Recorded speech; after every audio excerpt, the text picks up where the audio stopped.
Albert Einstein once said, everybody's a genius. But if you judge a fish by its ability to climb a tree, it will live its whole life believing that it is stupid.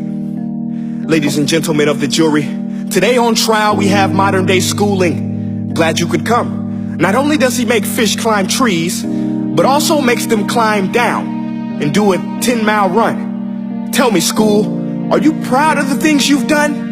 Turning millions of people into robots, do you find that fun? Do you realize how many kids relate to that fish swimming upstream in class, never finding their gifts, thinking they are stupid, believing they are useless? Well, the time has come, no more excuses. I call school to the stand and accuse him of killing creativity, individuality, and being intellectually abusive.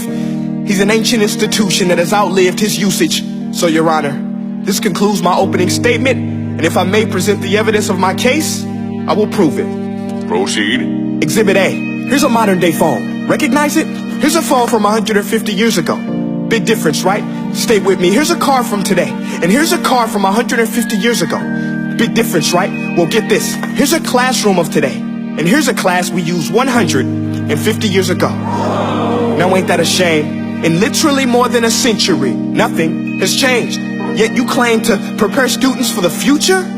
But with evidence like that, I must ask, do you prepare students for the future or the past? I did a background check on you and let the record show that you were made to train people to work in factories, which explains why you put students in straight rows, nice and neat, tell them sit still, raise your hand if you want to speak, give them a short break to eat, and for 8 hours a day, tell them what to think.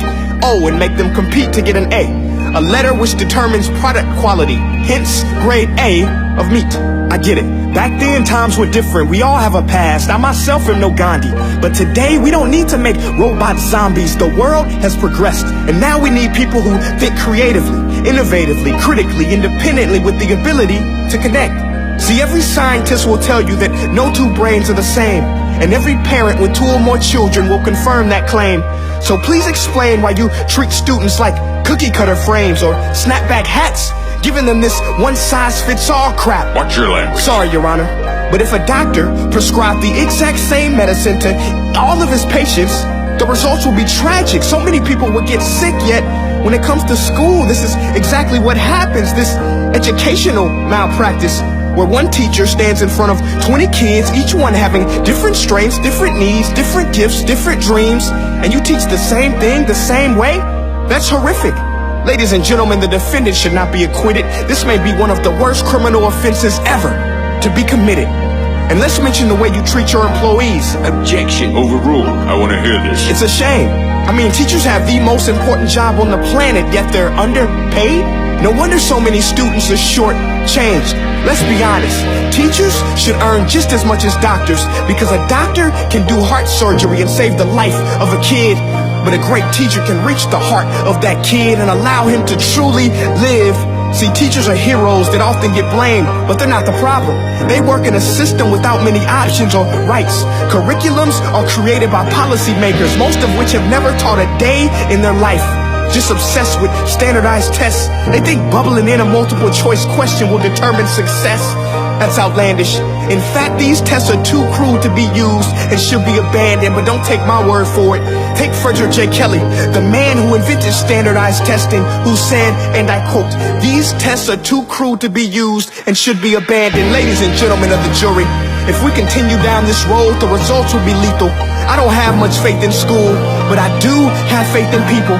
And if we can customize healthcare, cars, and Facebook pages, then it is our duty to do the same for education, to upgrade and change and do away with school spirit, because that's useless. Unless we're working to bring the spirit out of each and every student, that should be our task.